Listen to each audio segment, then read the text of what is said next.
US heads to polls in November this year. The first ever mostly digital National Democratic Convention has officially kicked off in Milwaukee. The four-day virtual affair with delegates and speakers scattered across the country has one united mission: helping Biden defeat Trump in the November elections.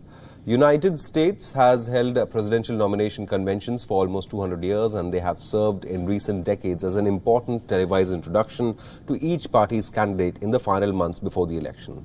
We're cutting across to US, where Bernie Sanders is addressing the convention. And our family.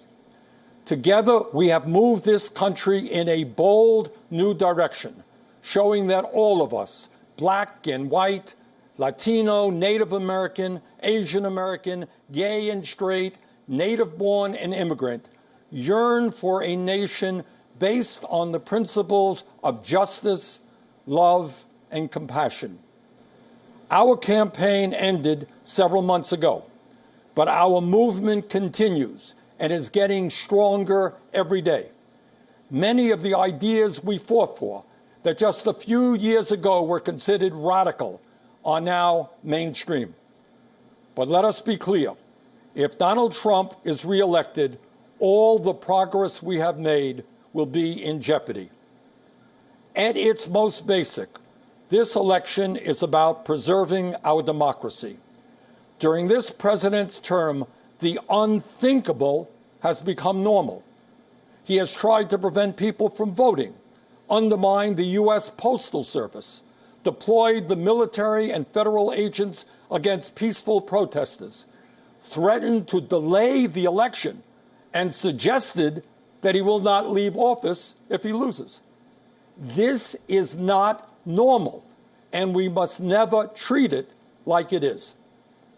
Under this administration, authoritarianism has taken root in our country.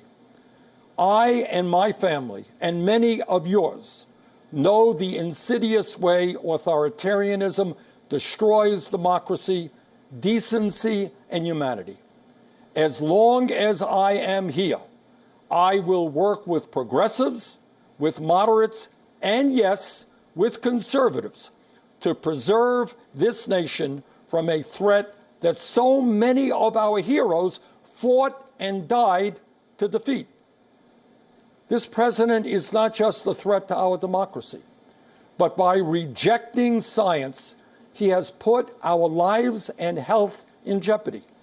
Trump has attacked doctors and scientists trying to protect us from the pandemic, while refusing to take strong action to produce the masks, gowns, and gloves our healthcare workers desperately need.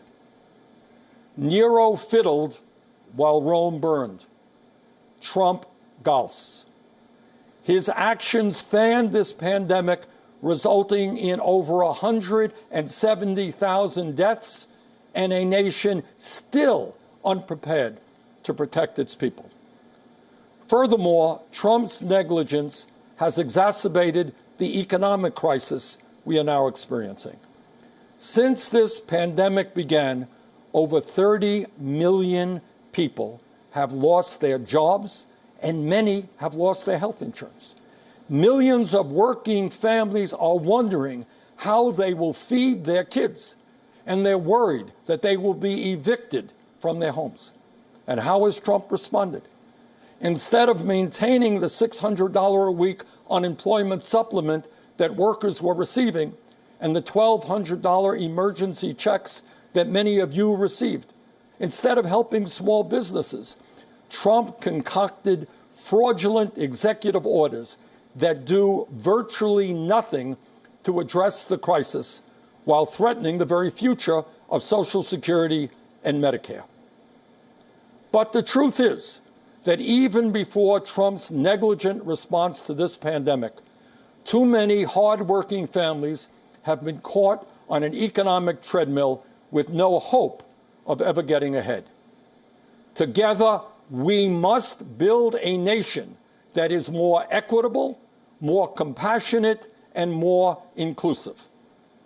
I know that Joe Biden will begin that fight on day one. Let me offer you just a few examples of how Joe will move us forward. Joe supports raising the minimum wage to $15 an hour. This will give 40 million workers a pay raise and push the wage scale up for everyone else. Joe will also make it easier for workers to join unions, create 12 weeks of paid family leave, fund universal pre-K for 3- and 4-year-olds, and make child care affordable for millions of families. Joe will rebuild our crumbling infrastructure and fight the threat of climate change by transitioning us to 100% clean electricity over the next 15 years. These initiatives will create millions of good-paying jobs all across our country. As you know, we are the only industrialized nation not to guarantee health care for all people. While Joe and I disagree on the best path to get universal coverage, he has a plan that will greatly expand health care and cut the cost of prescription drugs. Further, he will lower the eligibility age of Medicare from 65 down to 60. To help reform our broken criminal justice system, Joe will end private prisons and detention centers, cash bail, and the school-to-prison pipeline. And to heal the soul of our nation, Joe Biden will end the hate and division Trump has created. He will stop the demonization of immigrants, the coddling of white nationalists, the racist dog whistling, the religious bigotry, and the ugly attacks on women. My friends, I say to you, to everyone who supported other candidates in the primary, and to those who may have voted for Donald Trump in the last election, the future of our democracy is at stake. The future of our economy is at stake. The future of our planet is at stake. We must come together, defeat Donald Trump, and elect Joe Biden and Kamala Harris as our next president and vice president.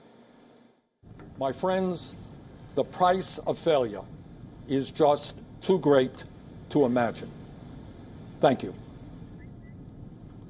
All right, that was Bernie Sanders. At one point, he was among one of the leading Democratic presidential candidates. He's now making his pitch for Joe Biden, who today will be announced as the Democratic presidential candidate. Bernie Sanders attacking U.S. President Donald Trump on a variety of issues, foremost of which was Donald Trump administration's handling or mishandling of the coronavirus pandemic and the impact on the U.S. economy. Bernie Sanders saying that 30 million plus Americans have lost their jobs and many have lost their health insurance as well.